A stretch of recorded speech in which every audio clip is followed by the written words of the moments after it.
Segunda aos Coríntios. Segunda aos Coríntios.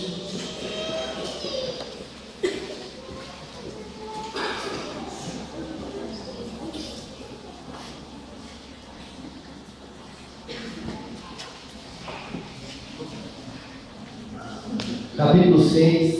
É o quê? Segundo Coríntios 6. Segundo aos Coríntios 6. Marconi falou que você pastor soou muito. Isso porque ele não sabe que você está passando por problema. 6,14, irmãos.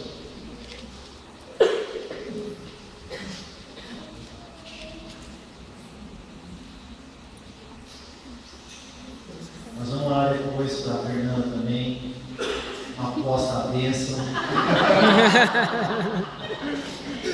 Vai pro Face isso aqui. Tá vendo, irmão? O negócio tem de Deus de confirmação. A irmã Marilda aqui, ela quase sendo espírito aqui já. A Adriana também, ali, irmã, vai.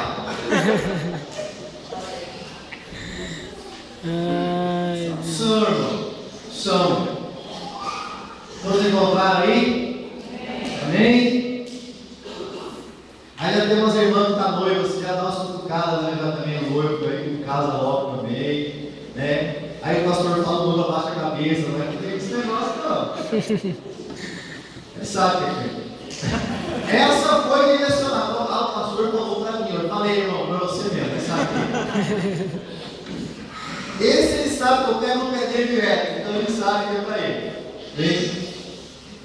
Mas diz assim a palavra de Deus, 2 Coríntios 6, versículo 14. Não se ponha em julgo desigual com o descrente, pois o que tem em comum a justiça e a maldade? Ou que comunhão pode ter a luz com as trevas? Que harmonia entre Cristo e Belial? Que há em comum entre crente e descrente? Que acordo há entre o templo de Deus e os ídolos? Pois somos o santuário de Deus vivo, como disse Deus: habitarei com eles, entre eles andarei, serei o seu Deus e eles serão o meu povo. Portanto, saiam deles, separem-se do Senhor, não toquem coisas impuras, e eu os receberei, e lhes serei pai, e vocês serão meus filhos e minhas filhas, diz o Senhor Todo-Poderoso. Vamos fazer uma pequena oração. Amado Deus, em nome de Jesus nós te pedimos, fale conosco agora, através da sua palavra, daquilo que o Senhor colocou na vida dos seus filhos e direcionou eles para essa noite, aqui na igreja, para ser ministrado pelo poder que há no nome de Jesus Cristo. Tire agora as confusões, os mentiras, enganos e fala conosco, Pai, em nome de Jesus. Amém? Eu estava essa semana pensando, depois que o Dallas passaram isso aqui para mim, e até mesmo que ministra para as pessoas durante a semana toda. E uma das coisas que eu falei bastante essa semana foi sobre os princípios. Irmão, existem princípios no mundo espiritual que é aquilo que Deus determinou para que o universo seja conduzido dessa maneira. É como se fosse uma engrenagem que funciona bem direitinho e vai funcionando. Não tem como as coisas acontecerem fora desses princípios, porque eles foram pré-estabelecidos de duas maneiras. Uma é quando Deus estabelece alguma coisa, como princípio. Deus é o Criador de todas as coisas e algumas coisas Deus estabeleceu. Não foi a igreja que estabeleceu, não foi o pastor que estabeleceu, não foi a igreja evangélica ou a religião que estabeleceu. São coisas estabelecidas por Deus, eu já volto nelas. A outra coisa são coisas que naturalmente não são estabelecidas. Por exemplo, alguém algum dia determinou que óleo não se misturasse com água? Mas acontece que não se mistura, né?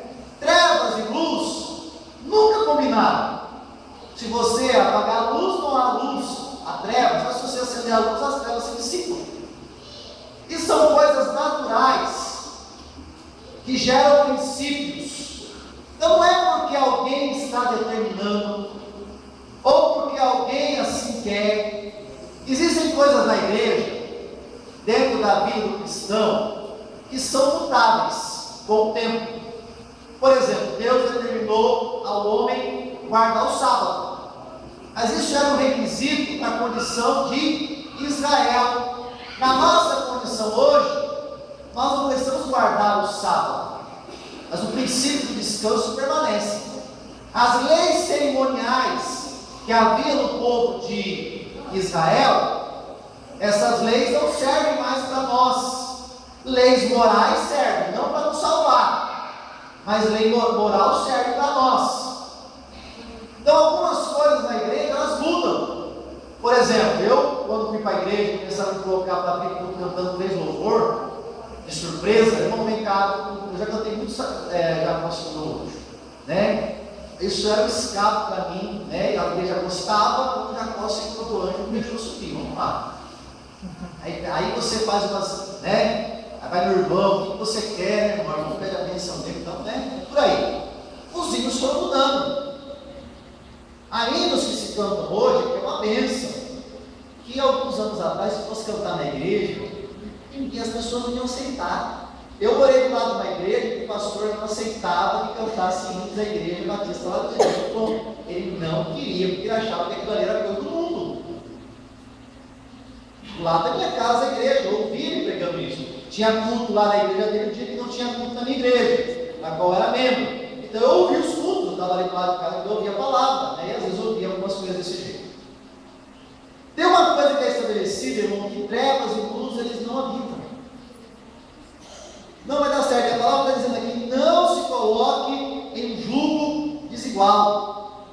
Hoje nós temos visto dentro da igreja que muitas pessoas querem passar por cima desse princípio, como se isso fosse uma exigência do pastor, fosse uma exigência da igreja. Aqui nada, vai lá, namora com alguém de fora, você traz ele para a igreja. Irmão, isso eu vou falar para você, agora você um pouquinho mais aqui sério. Pode ser uma pessoa que você ama muito isso para você, mas essa ideia vem do inferno, porque isso não dá certo. 99,9999% a pessoa de fora tira a pessoa dentro da igreja. Irmão, aqui tem crente antigo aqui já, que já viu isso acontecer muitas vezes, sabe do que eu estou falando.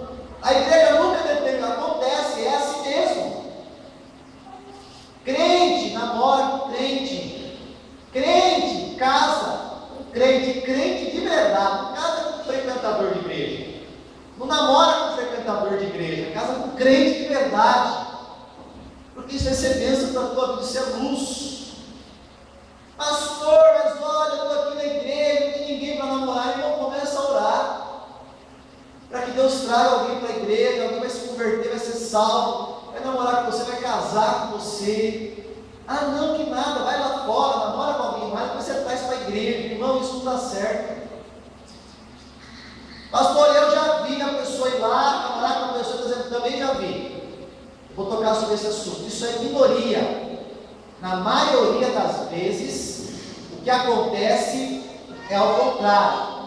Eu já vi até um caso que deu certo, muito parecido com essa peça que foi encenada aqui. Eu vi isso acontecer pessoalmente. Uma moça da igreja, grupo de gesto, grupo de jovens, aí gostava do rapaz de fora da igreja, precisou namorar. Aí o pastor chamou ela e falou: não, você vai ser afastado das coisas, porque você se colocou em julgo desigual. Então ela conversou com o rapaz foi para a igreja, e aí ele amou a palavra de Deus, e ele se converteu. E aí ele descobriu que ela não tinha um compromisso com Deus, não quis mais namorar com ela. Irmão, eu vi isso acontecer pessoalmente. E aí ela ficou muito brava com isso e saiu da igreja, parou de servir a Deus. Depois de uns anos, ela voltou para a igreja. E eles voltaram a namorar porque ela se converteu de verdade. Eles são casados, são obreiros da igreja. Acontece, mas na maioria das vezes isso não dá certo. E tem um agravante muito sério. A moça vai lá e começa a namorar com um rapaz que não é crente. Ela tem ministério na igreja, então pela palavra de Deus, ela vai ser afastada do ministério, não da igreja. Aí ela fica lá até o rapaz se converter. Aí o rapaz se converte. Bom, acabou o problema, ele se converteu. Então, o que acontece? Com o tempo ela é restabelecida ao seu cargo. Mas entenda uma coisa, ela só voltou a servir a Deus como devia, porque o rapaz se converteu, ela não colocou Deus em primeiro lugar, ela colocou ele. E isso é idolatria. Ela deveria colocar a Deus em primeiro lugar. A única motivo pelo qual ela voltou foi porque ele sempre não se convertesse. E ela só voltou porque ele se converteu. E o compromisso dela de colocar Deus acima de todas as coisas foi quebrado esse princípio. E todo o tempo que ela namorou com ele e ele não era servo de Deus, ela plantou aquilo para o namoro futuro dela. E para o casamento, irmão, a palavra do Senhor diz assim, em Gálatas: de Deus não se zomba. O que o homem semear, isso ele vai colher. Tudo que você plantar agora no seu namoro, você vai colher dentro do seu casamento. Não plante esse tipo de coisa, porque você vai colher. E tem pessoa aqui, irmão, que sabe o que eu estou falando, porque plantou e colhe hoje no casamento. Porque assim que é o princípio, o comando do mundo espiritual foi determinado. Por exemplo, como é que foi gerado o primeiro homem? Como é que foi gerado o primeiro homem, Adão? Deus pegou lá o barro, moldou lá um ser humano e soprou sobre ele o fôlego de vida e o seu espírito. E a primeira mulher, como é que foi feita? Tirou lá a costela do homem e formou uma mulher. Tem que ter detalhes sobre essa questão. Depois disso, Deus determinou algo que é para sempre a maneira como você vai se gerar filhos. O homem tem relacionamento com a esposa, dali é gerado uma criança que nasce depois de 9 meses. Isso é um princípio. Se o homem hoje fala assim, mulher, nós somos crentes, vamos orar, vamos pedir para Deus que o nosso filho vai ser feito igual Adão. Deus vai pegar a pó lá, vai pegar a barra, vai voltar. O cara pode se acabar de jejuar, o cara pode se acabar de orar, pode fazer calo no joelho, bolha no joelho, ele pode ir para um monte, ele pode ir para o Himalaia, ele pode ir para o Everest. Eu vou subir o Everest de joelho, louvando a Deus, para Deus fazer um filho para mim, no barro, vai voltar na minha frente, vai soprar o espírito nele. Aí eu passo já a fase de fralda, eu passo a fase do choro de noite, aí eu vou passar por isso porque eu tenho fé, e não vai acontecer. Porque Deus não pode fazer assim? Pode, é Deus, mas Ele determinou. O homem deixa a família, tudo com a sua esposa, são o seu corpo, e eles se multiplicam. Princípio. Isso aqui é o princípio bíblico. Luz e trevas não combinam. Templo de Deus e ídolos não combinam. Crente com descrente não combina. E isso é tão sério, é tão verdadeiro, que Paulo teve que dizer para o pessoal da igreja lá, os que estavam casados com descrente, para não separar.